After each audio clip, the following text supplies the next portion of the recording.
Thales का प्रमेय, Thales का प्रमेय आपका क्या कहता है उसको देखिए। आपका थेल्स का प्रमेय या आधारभूत समानुपातिकता का नियम, थेल्स का प्रमेय या आधारभूत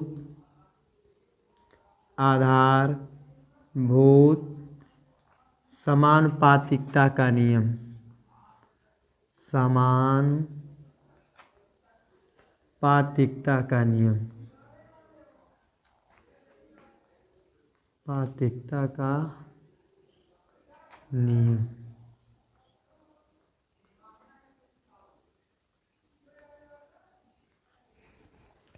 तो ध्यान दीजिए, थेल्स का प्रमेय या आधारभूत समानुपातिकता का नियम क्या कहता है कि यदि किसी त्रिभुज में एक भुजा के समांतर दूसरी रेखा खींची गई होती है तो उनकी समानुपातिक भुजाएं आपस में क्या होती हैं, बराबर होती हैं। कहने का मतलब ये है कि आपके पास यदि त्रिभुज ऐसे दिया गया है, त्रिभुज ए बी सी, और त्रिभुज ए बी सी में यदि आपका त्रिभुज ए बी सी में बी सी भुजा के समांतर आपकी एक रेखा डी खींची गई हो तो इनकी समानुपातिक भुजाएं आपस में क्या होती हैं, बराबर होती हैं। कहने का मतलब ये है कि AD के बटे में हम क्या लिखेंगे, DB, और AE के बटे में क्या लिखेंगे, EC। ये ऐसा हम कब करेंगे, जब हमारा किसी त्रिभुज में एक भुजा के समांतर दूसरी रेखा खींची गई होगी, तभी हम ऐसा नियम लगा सकते हैं, अन्यथा नहीं लगा सकते हैं। तो देखिए, सर्वप्रथम आप इसको लिखिएगा, दिया है कि, क्या दिया है उनको आप सर्वप्रथम लिख लीजिए। दिया है कि BC के समांतर रेखा क्या खींची गई है, D, तो लिख दीजिएगा दिया है कि BC समांतर D। फिर उसके बाद दूसरा आपका क्या है, इसमें हमें इसको सिद्ध करने के लिए, किसी भी प्रमेय को सिद्ध करने के लिए हमें प्रमाण की आवश्यकता होती है। तो हम डायरेक्ट ऐसे नहीं लिख सकते हैं कि ये दे दिया है कि ये BC समांतर D, तो हम डायरेक्ट लिख दिए AD बटा DB, AE बटा EC। ये डायरेक्ट नहीं लिखा जा सकता है। किसी भी प्रमेय को सिद्ध करने के लिए हमें प्रमाण की आवश्यकता पड़ती है, तो हम इनको प्रमाण के द्वारा इनको सिद्ध करेंगे। तो इसमें हमें क्या करना पड़ेगा, अपनी तरफ से रचना करना पड़ेगा, और रचना वह क्या करना पड़ेगा, ध्यान दीजिए। आप C बिंदु को D बिंदु से मिला दीजिए और B बिंदु को E बिंदु से मिला दीजिए। रचना में मैंने क्या किया, बिंदु D को C से मिलाया, बिंदु D को C से मिलाया तथा किस बिंदु को, B, तथा B बिंदु को E बिंदु से मिलाया, बिंदु को E बिंदु से मिलाया। अब सवाल यह उठता है कि सर आप क्यों नीचे की तरफ मिला रहे हैं, क्यों ऊपर की तरफ नहीं मिला रहे हैं। मैंने नीचे की तरफ रचना इसलिए किया ताकि ये जो दिख रहे हैं कि BC समांतर DE, तो आप लोगों ने क्लास 9th में पढ़ा होगा कि एक ही समांतर तथा एक ही आधार की ओर बने त्रिभुजों का क्षेत्रफल जो होता है वह क्या होता है, समान होता है। तो इस कारण इस समांतर रेखाएं होने के कारण मैंने रचना कहाँ किया, नीचे की तरफ किया। यदि ऊपर समांतर रेखा दो दी गई होती तो हम ऊपर की तरफ क्या करते, रचना करते। दूसरा आपका क्या है, हमने कहा कि दो समांतर रेखाओं अर्थात एक ही आधार तथा एक ही समांतर रेखा की ओर बने त्रिभुजों के क्षेत्रफलों का अनुपात क्या होता है, समान होता है। कहने का मतलब यह है कि इनके क्षेत्रफल हमें निकालने पड़ेंगे। तो क्षेत्रफल निकालने के लिए कहीं न कहीं हमें आधार की आवश्यकता पड़ेगी और ऊंचाई की। तो इस त्रिभुज में देखिए क्या कहीं ऊंचाई दी गई है? नहीं दी गई है। क्या इसमें आपका आधार है? तो हम आधार किसी भी त्रिभुज को बना लेंगे। तो सर्वप्रथम मैंने देखा कि सवाल को लाने के लिए लॉजिक ये लगा, तर्क ये कर रहा है कि हमें क्षेत्रफल का कॉन्सेप्ट मालूम हो गया, तो क्षेत्रफल का फार्मूला यूज करने के लिए कहीं न कहीं हमें इस पे क्या करना पड़ेगा? लंब डालना पड़ेगा, हमें ऊंचाई पता करनी पड़ेगी। तो ऊंचाई आप क्या करिएगा, लिखिएगा बिंदु ए से बिंदु ई से एडी भुजा पे लंब डाला, एडी भुजा पे क्या किया? लंब डाला। और बिंदु डी से एई भुजा पे लंब क्या डाला? अब मान लो यहाँ पर मैंने लंब यमी डाला और यहाँ पर क्या डाला? लंब डी एन डाला। तो आप एन, तो ध्यान दीजिए मैंने बी बिंदु को ई बिंदु से मिलाया, तो मैंने कॉन्सेप्ट में बताया कि बी बिंदु को ई से मिलाएंगे और सी बिंदु को डी से मिलाएंगे या डी बिंदु को सी से। तो मैंने कहा, एक आपको हिंट दिया था, बताया था कि एक ही आधार तथा एक ही समांतर की ओर बने त्रिभुजों का जो क्षेत्रफल होता है वह आपस में क्या होता है? समान होता है। तो कहीं न कहीं समान होता है, तो हमने देखा क्षेत्रफल समान होता है। तो कहीं न कहीं यदि हमें किसी त्रिभुज का क्षेत्रफल चाहिए, तो क्या किसी त्रिभुज का क्षेत्रफल निकालना है तो हमें आधार चाहिए और क्या चाहिए? ऊंचाई। तो मैंने देखा आधार है लेकिन ऊंचाई ना होने की वजह से मैंने दोबारा रचना किया। दोबारा रचना क्या किया? तो लिखिएगा एडी भुजा पे, एडी भुजा पे लंब, एडी भुजा पर लंब क्या डाला? तो मैं ध्यान दीजिए एडी भुजा पर मैंने लंब ई एन डाला। तो ईडी भुजा पे लंब ई एन तथा किस भुजा पे? ए ई भुजा पे, तथा ए ई भुजा पर, ए ई भुजा पर लंब, ए ई भुजा पे मैं लंब क्या डाल रहा हूँ? तो ए ई भुजा पे आपका डी एम डाला गया। तो ए ई भुजा पे मैं लंब क्या डाल दिया? डी एम डाला। तो हमें क्या मिल गया? लंब मिल गया, अर्थात लंब ही क्या कहलाती है? त्रिभुज की ऊंचाई कहलाती है। फिर हमें सिद्ध क्या करना है? तीसरा हेडिंग आप डालिएगा, सिद्ध करना है कि, क्या सिद्ध करना है उसको आप लिखिए, सिद्ध करना है एडी बटे डीबी। तो लिख दीजिए एडी बटा डीबी बराबर, एडी बटा डीबी बराबर एई बटा ईसी। तो मैंने लिखा एई बटा ईसी, यही मान हमें सिद्ध करना है। तो अब यहाँ पर ध्यान दीजिए, प्रूफ में हम क्या लिखेंगे? तो प्रूफ में आप प्रमाण देंगे। तो पहला प्रमाण आपका क्या? त्रिभुज लेंगे। तो ध्यान दीजिए यहाँ पर सिद्ध करने वाले में एक बात आप खास समझ लीजिए। क्या समझना है? यदि हम आधार एडी ले रहे हैं तो लंब हम दोनों त्रिभुजों में क्या लेंगे? डीएम वाला लंब लेंगे। यदि मैं आधार इस तरफ का लूँगा, एसी भुजा की तरफ लूँगा, कहने का मतलब ये है यदि मैं बाएं की तरफ वाला आधार लेता हूं तो लंब हमेशा डीएम लिया जाएगा। यदि मैं आधार एसी की तरफ वाला लेता हूं तो हमेशा लंब क्या लिया जाएगा? ईएन। यही खास बात हमें ध्यान में रखना है। तो लिखिएगा त्रिभुज ए डी ई का क्षेत्रफल। तो त्रिभुज ए डी ई का क्षेत्रफल बराबर, तो त्रिभुज ए डी ई का क्षेत्रफल, तो किसी भी त्रिभुज का क्षेत्रफल का फार्मूला क्या होता है? 1/2 आधार गुणे ऊंचाई होता है। तो यहाँ पर मान उठा के रख दीजिए। तो 1/2 आधार का मान कितना है त्रिभुज ए डी ई में? तो मैंने आधार लिया ए डी और इस भुजा पे लंब क्या डाला गया है? आपका ई एन डाला गया है। तो आधार हमारा क्या हुआ? एडी। तो मैंने आधार लिखा एडी, आगे बढ़ा तो क्या मिला? गुणा। फिर ऊंचाई, तो इस भुजा पे लंब कितने डिग्री का बना रहा है? कौन सी भुजा? E N. तो यहाँ पर हम भुजा क्या लिख देंगे? ई एन लिख देंगे। फिर इसके आगे देखिए हमारा किसका मिल गया? त्रिभुज ए डी ई का क्षेत्रफल।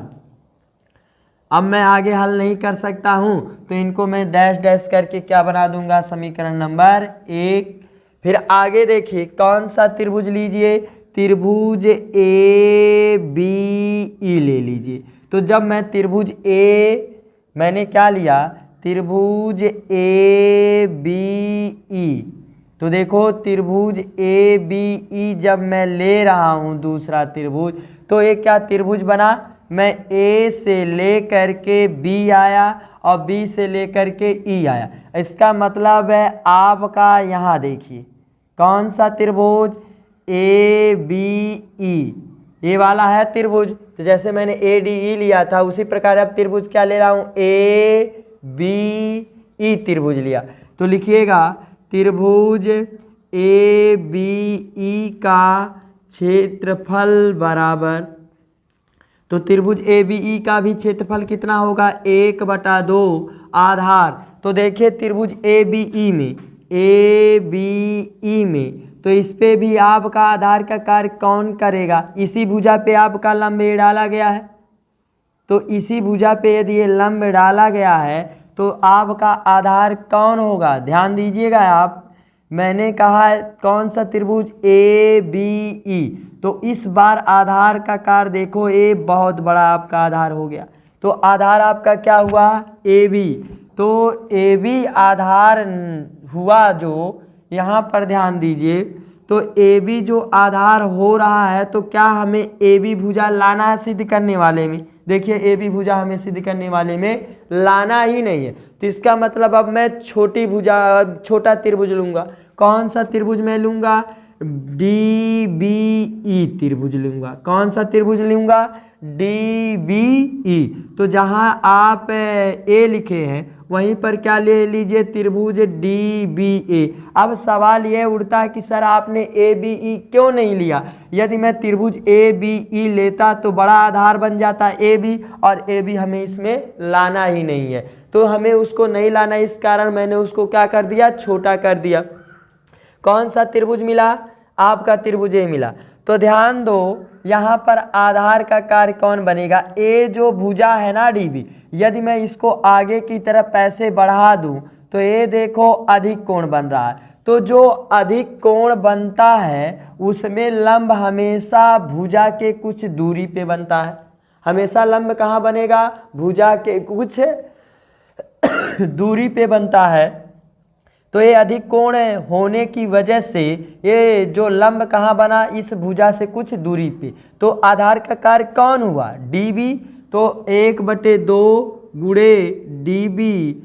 अब यहाँ पर देखो गुणे क्या होता है, ऊंचाई, ऊंचाई का कार्य कौन करेगा, ई एन। तो मैंने यहाँ पर लिख दिया ई एन। अब इसको डैश डैश करके बना दीजिए समीकरण नंबर 2। अब समीकरण 1 में 2 से भाग दे दीजिए, क्या लिखेगा, समीकरण 1 बटे समीकरण 2 से, समीकरण 1 बटे समीकरण 2 से। अब मैंने समीकरण 1 में भाग दिया, तो समीकरण 1 है क्या, त्रिभुज ए डी ई का क्षेत्रफल बराबर बटे त्रिभुज का इसका क्षेत्रफल, त्रिभुज डी बी ई का क्षेत्रफल बराबर, यहाँ पर क्या है 1/2। तो लिखिएगा बराबर 1/2 क्या, गुणे ए डी, गुणे आपका क्या हो गया, ई एन। अब यहाँ पर देखो बटे में 1/2 गुणे डी बी, गुणे क्या हो गया आपका ई एन। फिर मैंने देखा कि एन स्क्वायर में एक जैसा दिखाई दे रहा है, ई एन मैंने काट दिया। तो अब जो ये बचेगा इसी को डैश डैश करके बना दीजिए समीकरण नंबर 3।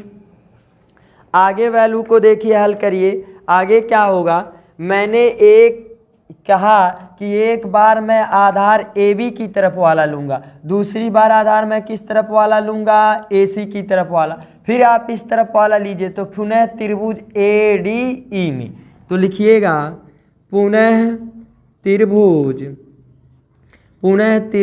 ए डी ई में, त्रिभुज ए डी ई में ई डी का क्षेत्रफल।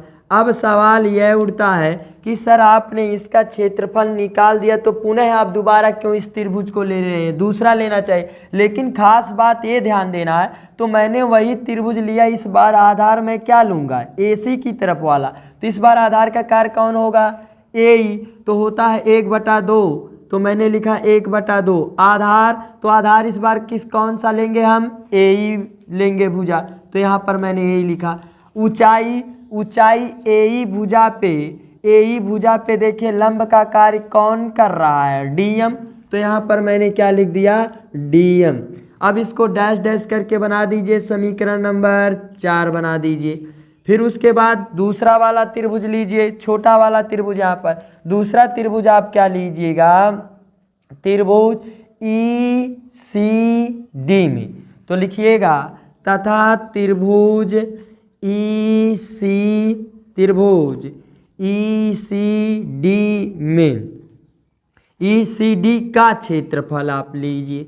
तो त्रिभुज ECD का क्षेत्रफल, तो किसी भी त्रिभुज के क्षेत्रफल का फार्मूला क्या होता है, 1/2 गुणे आधार। तो देखिए EC और AD, ए वाला त्रिभुज, तो ECD में यदि मैं इस भुजा को ऐसे आगे की तरफ बढ़ा दूं, तो ये देखो आधार का कार्य कौन कर रहा है, EC, तो मैंने यहाँ पर लिखा EC गुणे ऊंचाई। अब देखो ये अधिक कोण होने के कारण एक भुजा से कुछ दूरी पे लंब डाला जाएगा, तो इसकी ऊंचाई क्या कहलाएगी, DM, तो मैंने यहाँ पर क्या लिख दिया, ऊंचाई DM लिख दिया। अब इसको डैश डैश करके बना दीजिए समीकरण नंबर 5। फिर समीकरण 4 में यदि मैं 5 से भाग दे दूँ तो ये DM क्या हो जाएगा, कैंसिल हो जाएगा। तो लिखिएगा समीकरण 4 बटे समीकरण 5 से, तो समीकरण आप 5 से कर दीजिए। तो समीकरण मैंने 4 में 5 से भाग दिया, तो 4 है आपका क्या, त्रिभुज ADE का क्षेत्रफल बटे कौन सा त्रिभुज, त्रिभुज ECD का क्षेत्रफल। तो त्रिभुज ADE का क्षेत्रफल कितना निकला, 1/2, आधार है AE, ऊंचाई है आपका DM, बटे में 1/2, आधार है कितना EC और ऊंचाई है कितना है आपका DM। तो अंश हर में एक जैसा मिला, कट गया, तो इसको डैश डैश करके बना दीजिए समीकरण नंबर 6। इतनी बात क्लियर हो गई, तो ये मान मिला। फिर अगला देखिए कॉन्सेप्ट क्या कहता है, अगला कॉन्सेप्ट 9th का प्रमेय ये कहता है कि त्रिभुज के एक ही आधार तथा एक ही समांतर रेखा की ओर बनने वाले त्रिभुजों के क्षेत्रफल का मान समान होता है। कहने का मतलब एक ही आधार तथा एक ही समांतर रेखा की ओर बनने वाले त्रिभुजों का क्षेत्रफल बराबर होता है। अर्थात मैं त्रिभुज DBE का क्षेत्रफल और त्रिभुज DCE का क्षेत्रफल, इन दोनों का आपस में क्या होगा, बराबर होगा। कॉन्सेप्ट आपका क्या कहता है, एक ही आधार तथा एक ही समांतर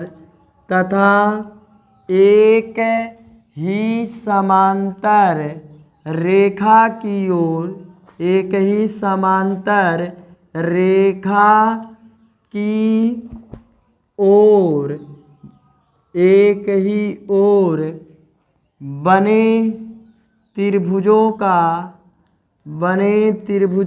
क्षेत्रफल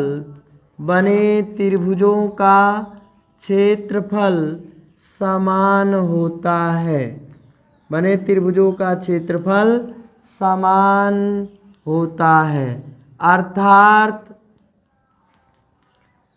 अर्थात मैं क्या लिख सकता हूँ, अर्थात किस त्रिभुज का, एक त्रिभुज कौन बना, DBE का क्षेत्रफल। तो लिखिएगा अर्थात त्रिभुज DBE का क्षेत्रफल बटे त्रिभुज बराबर त्रिभुज किसका, इस वाले त्रिभुज का ECB का क्षेत्रफल।